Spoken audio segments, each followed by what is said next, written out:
Good morning, students and viewers. My name is Praveen.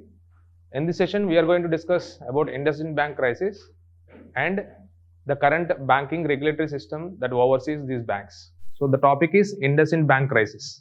Last month, IndusInd Bank reported or announced losses worth 1,500 to 2,000 crore worth of its capital due to an accountancy error in its derivatives portfolio. So it was a sudden shock to the entire stock market. And because of that, 25% share value was fell down. So what is this accountancy error? And what kind of accountancy error they made in valuing these derivatives? So what are these derivatives? So they incurred a loss of worth 1,500 to 2,000 crore, which is approximately 2.5% of its capital due to accountancy error in valuing derivatives portfolio. So to understand the crisis, we should know the basics, right? What are the derivatives? So derivatives are nothing but financial contracts whose value is dependent on the underlying assets, such as commodities like gold or something, or stocks. So their value is dependent on underlying assets. On a paper, you can say that I have 1,000 kg worth of gold. I will give it as a promissory note to you, and I will, whenever you need it, based on this paper, you can get this value worth of gold from me. You can give a promissory note like that. That becomes a derivative. So these derivatives are financial contracts between two parties. There are 4 types of derivatives: futures, options, swaps, forwards. If you observe closely, in stock market, there is also commodity trading, right? So coffee or gold or metals, they trade in the commodities as well as, right? So some contracts, they depend on the commodity. They decide that they will buy or sell this commodity at a future date at certain price. So that kind of contract is nothing but futures. If it is set in a standardized format, that contract, that is called futures.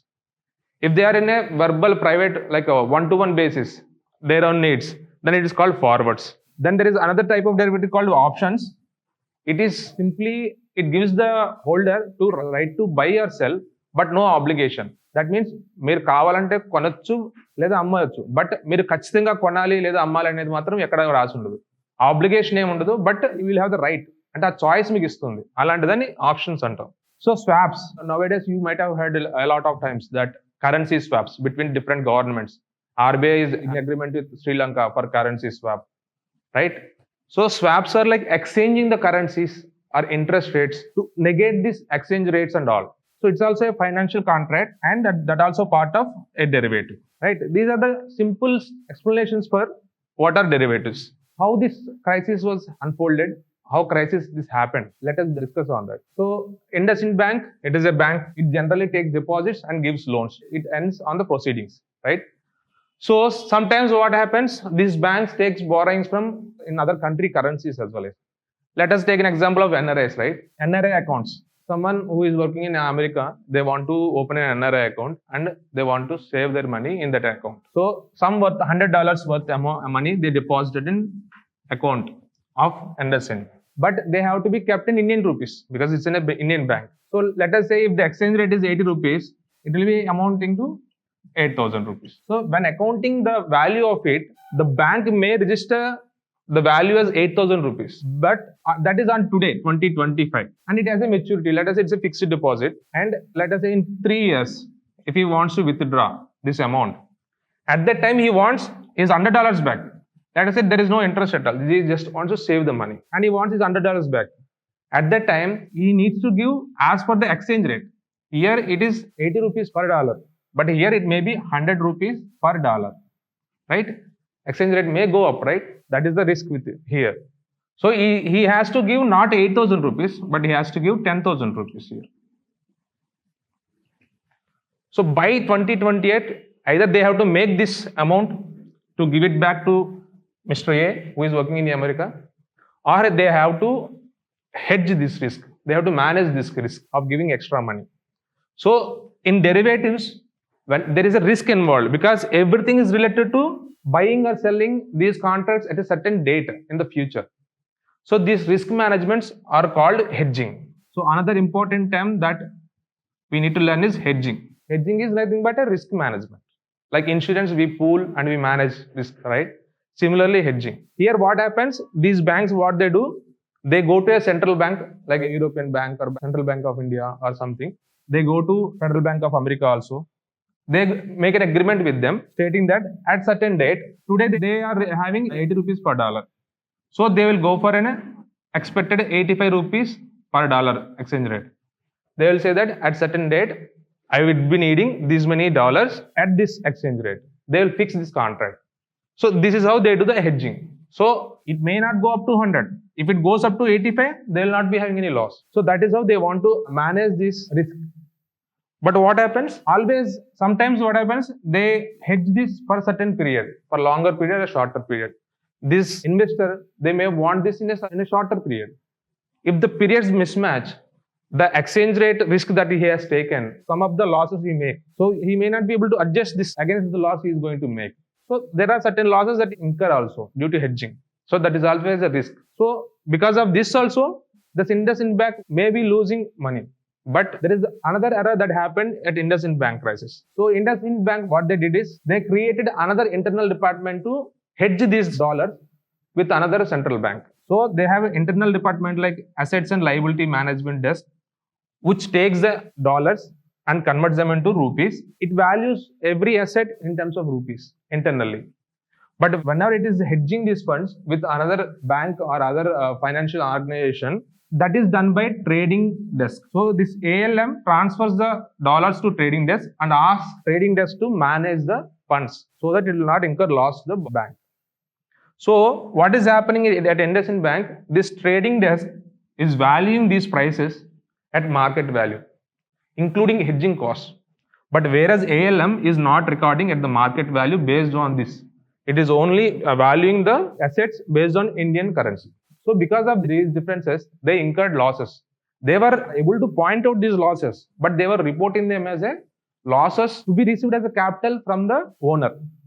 So sometimes what happens, if you are the proprietor of that, if you incur loss, you will be pushing more money as a capital, right? That is a receivable from the capital investor. So that is how they are showing these losses. The transactions, the way of accounting, how the crisis happened, this is the background of it. So how it got unearthed by RBI. So in 2023, RBI brought a circular for classification, valuation, operation of investment portfolios by banks in 2023, but it was effective from April 24, 1st April 2024. So it was enforced from 1st April 2024 onwards. The RBI asked all the banks to report their investment portfolios, how they are doing, their valuation based on certain parameters. And it also banned internal trading of these hedges or derivative portfolios. So suddenly everyone was adjusting their accounts and almost all the banks have shown their balances without any problem. But because of this imprudent practice, they were incurring losses. So they have to reveal them. So suddenly they have revealed because of this circular. So this circular prompted the bank to reveal these losses. So because of this, suddenly there is a loss of confidence in the entire market. And there was speculation that there is another impending crisis in the banking sector. So everyone was doubting about the regulatory capacity of RBI. Whether we have sufficient robust mechanisms to handle these crises?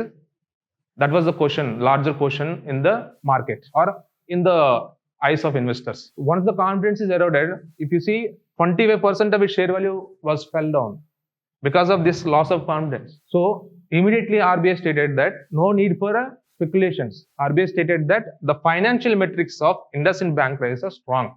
It stated that loss in stock value doesn't mean that it has impact on the depositors' money. RBI stated that the metrics such as liquidity coverage ratio and capital adequacy ratio, they are all good as per the Basel norms.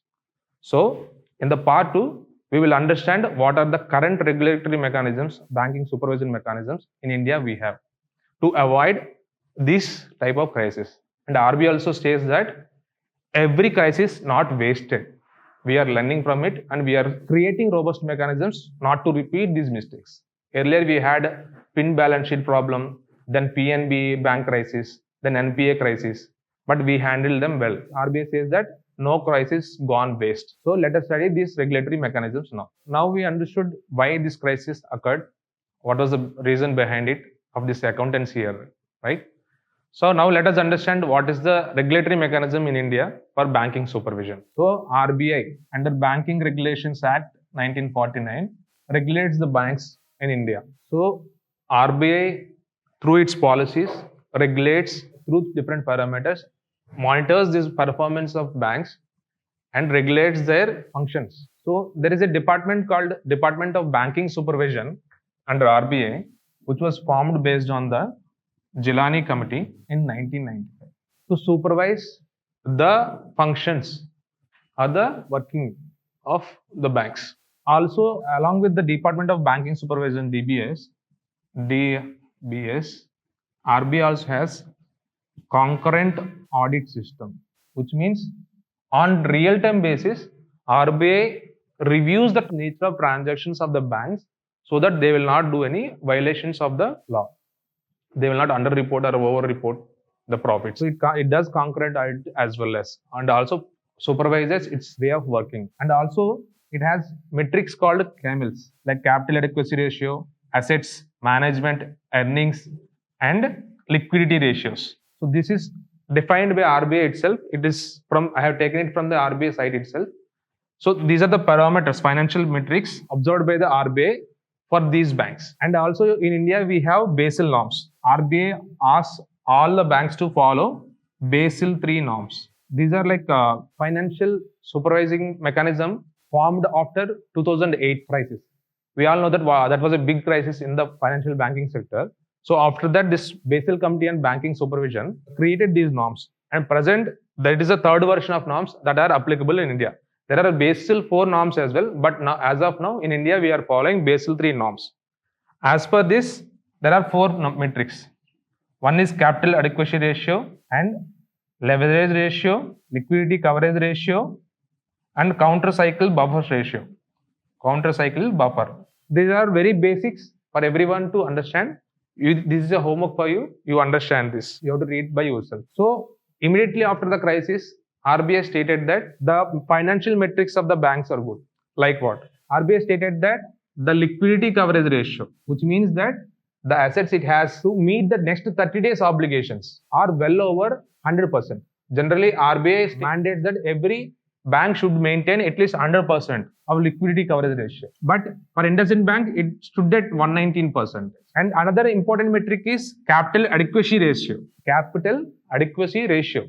It means the capital it has to meet the risks that are attached with its assets. So NPA was one of the risks, right? So similarly, whenever they are estimating there will be some kind of loss, they should have sufficient capital to mitigate that loss. Generally, Basel III norms states that every bank should maintain 8% of its capital, 8% as capital adequacy ratio. But in India, RBI pegged this value at 9% for scheduled commercial banks, 12% for PSUs, and the CAR also is well above for IndusInd Bank. So that is how it tried to induce confidence in the stock market, stating that the financial metrics are very much strong for this bank to avoid further loss in the capital and further loss of confidence in other banking systems. And also it held accountable the IndusInd Bank management, and it reduced the tenure of the CEO, and it has supervisory control over this IndusInd management as well. So this is the mechanism in India we have to regulate any violations or to regulate the functions in a defined way to avoid this kind of crisis. And there are some other standards while accounting that is also important, we should know. So these are like understanding the financial metrics. We understood that the crisis that happened in IndusInd Bank is due to accountancy error. So when they are doing accounts of books of accounts, they have to follow certain norms, right? So in India, we have ICAI, Institute of Chartered Accountants of India. It gives guidelines such as accounting standards. Whenever you want to account some transaction in your books of accounts, you have to follow these accounting standards. So based on these guidelines given by ICAI, as for accounting standards, they have to maintain this books of accounts. In India, we have these accounting standards. Internationally, we have IFRS, International Financial Reporting Systems. So we also developed similar to this, that is called IndusInd, Indian Accounting Standards. RBI tried to impose them, but they were not completely enforced. They are in the process of adopting. So it is not still in enforcement. Only accounting standards given by ICAI are being followed as of now by all the banks in India. The RBI is giving time to bank to adjust the norms to the as per international standards. So whenever there is a question on UPSC, what are the accounting standards followed by India? They are accounting standards given by ICAI. And in this session, that whatever we learned, the UPSC may ask about what are derivatives, what are the different types of derivatives, or what is hedging, and how this accountancy occurred, and what are the different mechanisms we have, and these definitions of these ratios and the ratios, values, metrics at which RBI wants to keep. So these are the areas and the important camels. These are the important areas the UPSC may be interested to ask questions. So this is about the topic. Thank you.